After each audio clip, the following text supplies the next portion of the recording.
भाई mega auction के पहले दिन Vijay Mallya will be like, अबे आरसीबी क्या मेरा लोन चुकाने के लिए पैसा बचा रहे होंगे? भाई साहब ऋषभ पंत ने तो फाड़ के रख दी है। लखनऊ सुपर जायंट्स की तरफ गए, लेकिन क्या तीन टीम्स के बीच क्या जबरदस्त मुकाबला हुआ। आरसीबी देन एसआरएच और लखनऊ सुपर जायंट्स। भाई दिल्ली से ही पूछा गया राइट टू मैच कार्ड, लेकिन उन्होंने मैच करने के लिए वो आपको याद है डीसी के चाणक्य द बॉल्ड मैन भाई सीधा 20 से 27 तक लेके चले गए। अब क्या श्रेयस अय्यर और युजवेंद्र चहल पंजाब किंग्स के लिए एक साथ? भाई फायदा तो किसी एक को ही होना है। पहले ही दिन 68 प्लेयर्स सोल्ड आउट हो चुके हैं आउट ऑफ 84 प्लेयर्स, एंड जिसमें की रोस्टर रहा है 577 का। तो नमस्कार आदाब सत श्री अकाल दोस्तों, स्वागत है आप सभी का क्रिकेट लाइन गुरु के यूट्यूब चैनल में। भाई आईपीएल 2025 का मेगा ऑक्शन का पहला दिन धमाकेदार रहा। छप्पर फाड़ के सभी 10 फ्रेंचाइजीज ने शॉपिंग करी है। 467.95 करोड़ रुपए भाई खर्च कर दिए गए हैं। दोस्तों 577 प्लेयर्स रोस्टर में थे, जिसमें से 84 प्लेयर्स अंडर द हैमर गए और 68 प्लेयर्स सोल्ड आउट हुए। 4 खिलाड़ी इनमें से आरटीएम द्वारा रिटेन किए गए हैं। तो दोस्तों चलिए फटाफट से आज के इस वीडियो में आपको आईपीएल 2025 के मेगा ऑक्शन से रिलेटेड सभी दिलचस्प बातें शेयर करते हैं। तो फटाफट हाईलाइट शेयर करेंगे आपको आईपीएल 2025 के मेगा ऑक्शन की पहले दिन की। दोस्तों सभी को पता था पंजाब किंग्स और उसके बाद आरसीबी, ये दो टीम्स होंगी जो कि पूरी तरीके से सबका गेम बिगाड़ने पे तुलेंगी, क्योंकि पंजाब के पास थे 110.50 करोड़ और जिसके बाद आरसीबी भी लिस्ट में लगी हुई थी। लेकिन भाई आरसीबी को तो सांप सूंघ गया था। ऐसा लग रहा था कि भाई साहब आप हो भी ऑक्शन में, बड़े खिलाड़ियों तक तो जाना ही नहीं है। इस बार हम बनाएंगे सिंपल देसी टीम, ये था शायद मोटो आरसीबी का। भाई विजय माल्या ने भी बोल दिया होगा कि भाई साहब क्या कर रहे हो, मेरा लोन चुकाने के लिए पैसा बचा रहे हो क्या? लेकिन वहीं पंजाब ने किसी को निराश नहीं किया है। भाई 8 खिलाड़ी खरीदे उन्होंने 88 करोड़ रुपए में। भाई साहब जम के प्रीति जिंटा जी ने तो शॉपिंग कर ली है आईपीएल 2025 की, और जिसके बारे में हम आपको बताएंगे कि आखिर किस टीम ने किस किस खिलाड़ी को सेलेक्ट किया है। और अर्शदीप सिंह से लेकर ऋषभ पंत, श्रेयस अय्यर हो गए, या फिर आप बात करें केएल राहुल की, भाई जो कि हो चुके हैं दिल्ली और लखनऊ के बीच। ऋषभ पंत जा चुके हैं लखनऊ और केएल राहुल आ चुके हैं दिल्ली। तो ये कुछ बड़े चेंजेस हमें देखने को मिले। अब अगर हम बात करें टॉप 15-22 की हाईएस्ट बिडिंग पे अगर हम बात करें तो ऋषभ पंत 27 करोड़ के लिए लखनऊ सुपर जायंट्स की ओर बढ़े। Shreyas Iyer 26.75 crore to Punjab Kings.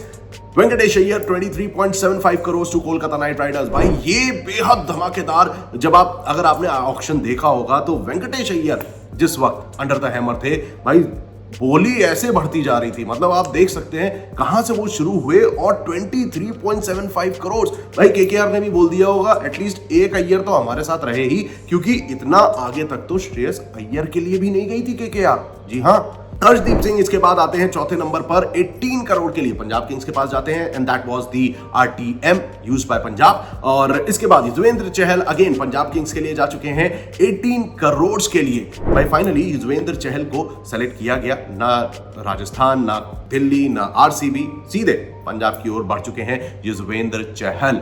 अब यहीं पर जॉस बटलर गुजरात टाइटंस की तरफ से खेलेंगे। 15.75 करोड़ में जीटी ने इन्हें खरीदा है। अब इसके बाद अगर आप केएल राहुल की बात करें तो 14 करोड़ में वो दिल्ली कैपिटल्स के साथ हो चुके हैं। आरसीबी के साथ वो जाना चाह रहे थे, जैसे पॉडकास्ट या फिर इंटरव्यूज में हमने देखा था कि केएल राहुल को दिली इच्छा थी कि वो अपने होम ग्राउंड की तरफ बढ़े, आरसीबी की तरफ बढ़े, लेकिन दिल्ली कैपिटल्स ने उन पर हक जमा लिया है। अब यहीं पर अगर हम बात करें ट्रेंट बोल्ट की तो वो एक बार फिर मुंबई इंडियंस से जुड़ चुके हैं 12.5 करोड़ में। Jofra Archers to Rajasthan Royals. भाई होम कमिंग हो चुकी है आर्चर की, हालांकि वो कुछ ही एक आधा मैच खेलते थे। आपको वो दौर याद होगा जब राजस्थान रॉयल्स की ओर से बस वो जोफ्रा आर्चर थे, जो कि जिनके 4 जो ओवर थे वो भारी पड़ते थे। तो एक बार फिर राजस्थान के लिए जा चुके हैं 12.5 करोड़ रुपीस में। अब यहीं पर दोस्तों जॉश हेजलवुड को आरसीबी ने लिया है अपने बॉलिंग अटैक में। एक दमदार खिलाड़ी अपना शामिल किया है जॉस हेजलवुड को 12.5 करोड़ में। और Mohammed Siraj went to Gujarat Titans. भाई साहब मोहम्मद सिराज पर भी दाव नहीं लगाया आरसीबी ने, मतलब they were not at all interested. ऐसा लग रहा था कि शायद अब वो कुछ एक नई रीवैम्प करना चाह रहे हैं आरसीबी को। Mohammed Siraj 12.25 crore to Gujarat Titans. और इसके बाद ईशान किशन भाई साहब सनराइजर्स हैदराबाद के लिए जा चुके हैं। सनराइजर्स की जो कमी थी कि वो इंडियन बैटर्स पर ज्यादा फोकस नहीं कर रहे थे, जो मोस्टली हमने देखा था। They had Pat Cummins, they had Heinrich Klaasen and then Aiden Markram. By the way Aiden Markram went unsold. भाई एडन मार्करम पर किसी ने बोली नहीं लगाई। अनसोल्ड खिलाड़ियों की बात मैं आगे करूंगा, जिसमें कि यहां पर अगर आप देखें तो ईशान किशन फाइनली 11.25 करोड़ में सनराइजर्स हैदराबाद के साथ जुड़ चुके हैं। जितेश शर्मा आरसीबी के साथ जुड़े हैं 11 करोड़ रुपए में। जितेश शर्मा को आरसीबी ने ले लिया है। T Natarajan went to Delhi Capitals for 10.75 crores and then Mohammed Shami goes to Sunrisers Hyderabad. तो भाई साहब सनराइजर्स हैदराबाद के पास एक बार फिर एक दमदार बैटिंग लाइनअप मौजूद है and they have got experience bowling lineup with Shami, जो कि सनराइजर्स हैदराबाद के पास जा चुके हैं 10 करोड़ रुपए में। तो दोस्तों ये कुछ छोटे से हाइलाइट्स थे। आपको पूरी लिस्ट वीडियो के एंड में मिल जाएगी, लेकिन उससे पहले अब हम दूसरे हाईलाइट की तरफ बढ़ते हैं, जो कि है आरटीएम कार्ड। भाई किन किन खिलाड़ियों पर आरटीएम कार्ड किस टीम ने यूज किया है? तो जैसा मैंने आपको बोला था, अर्शदीप सिंह जिन्हें 18 करोड़ में पंजाब ने रिटेन किया। इसके बाद जैक फ्रेजर मैकगर्क, भाई इन पर भी दमदार बोलियां लग रही थी और फाइनली दिल्ली कैपिटल्स ने लास्ट मोमेंट में आरटीएम यूज करके 9 करोड़ रुपए में अपनी टीम में शामिल किया। यहां पर आरसीबी भी जैक फ्रेजर की तरफ जा रही थी। थोड़ा सा रुझान जरूर दिखाया था मैकगर्क की तरफ, लेकिन और इसके बाद थे रचिन रविंद्र, जिन्हें सीएसके ने एक बार फिर 4 करोड़ रुपए में रिटेन किया है। एंड देन वाज नमन धीर, जिन्हें मुंबई इंडियंस ने 5.25 करोड़ में अपनी टीम में रखा है यूजिंग आरटीएम। तो दोस्तों ये थे वो 4 खिलाड़ी जिन पर आरटीएम यूज किया गया सक्सेसफुली। अब यहीं पर अगर हम टॉप 22 ऑफ अनकैप्ड प्लेयर्स की बात करें तो इसमें रसिक सलाम आ जाते हैं, आरसीबी की तरफ गए 6 करोड़ रुपए में। नमन धीर जैसा मैंने बताया मुंबई इंडियंस अनकैप्ड प्लेयर है 5.25 crore. Nehal Wadhera 4.20 crore goes to Punjab Kings. और अब्दुल समद की अगर हम बात करें तो दोस्तों वो 4.20 करोड़ में लखनऊ सुपर जायंट्स की ओर आ चुके हैं। एसआरएच ने अब्दुल समद का साथ छोड़ दिया है। और यहीं पर आशुतोष शर्मा दिल्ली कैपिटल्स की तरफ जा चुके हैं 3.80 करोड़ में। अभिनव मनोहर सनराइजर्स हैदराबाद की तरफ गए हैं 3.20 crore. And then comes mister Raghuvanshi, जिन्हें 3 करोड़ रुपए में कोलकाता नाइट राइडर्स ने अपने साथ किया है। ये है top 22 from the uncapped players. भाई साहब ये तो थी अभी तक की top highlights of capped and uncapped players. अब एक नजर फटाफट से अनसोल्ड प्लेयर्स की ओर बढ़ते हैं। दोस्तों इसमें सबसे बड़ा नाम आया था देवदत्त पाटिकल का, जिनका बेस प्राइस था 2 करोड़ रुपए, वेंट अनसोल्ड।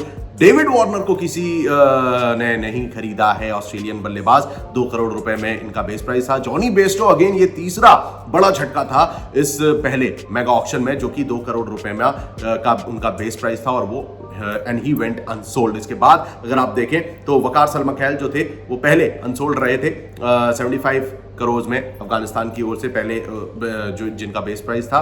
तो दोस्तों ये थे वो बड़े खिलाड़ी जो कि अनसोल्ड रहे पहले दिन, जिसमें bye the way Indian players के तौर पर पीयूष चावला और श्रेयस गोपाल भी शामिल थे, जिनका बेस प्राइस था 50 lakh for Piyush Chawla and 30 lakh for mister Gopal. अब भाई साहब पहले दिन की धमाकेदार शॉपिंग के बाद अब एक नजर पर्स पर भी डाल ली जाए कि आखिर किस टीम के पास कितना पैसा बचा हुआ है। तो आरसीबी से शुरुआत करते हैं भाई, क्योंकि शॉपिंग तो इन्होंने ज्यादा करी नहीं है, फिर भी 30.65 करोड़ इनके पास अभी भी बचे हुए हैं, मोस्ट बाय एनी टीम।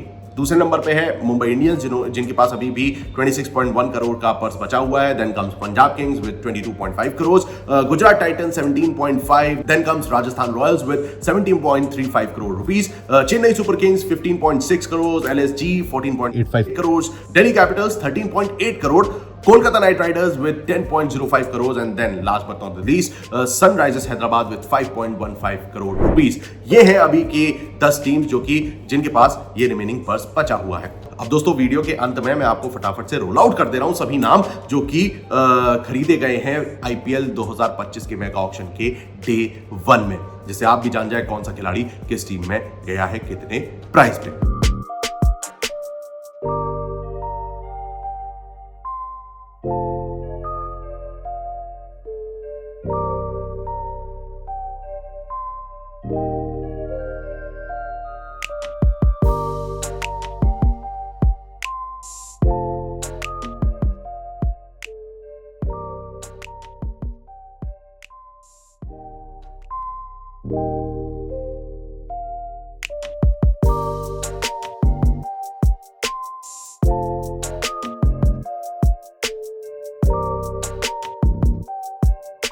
तो दोस्तों पहले दिन बड़े हाई प्रोफाइल नाम सोल्ड आउट हुए हैं, वेंट अंडर द हैमर। अब बारी है दूसरे दिन की, मंडे को शुरू हो जाएंगे 117वें नंबर से आगे ऑक्शन शुरू होने वाला है। तो खबर हम आप तक पहुंचाते रहेंगे, उसके लिए भाई CLG को फटाफट से YouTube पे सब्सक्राइब कर लीजिए, Instagram पे आप हमें फॉलो कर सकते हैं। अब इसी के साथ मुझे दीजिए विदा, अपना ध्यान रखिए, अपनों का ख्याल रखिए और मैं जल्द हाजिर होऊंगा आपके समक्ष IPL की और तमाम अपडेट्स के साथ। So stay tuned and keep watching cricket line Guru.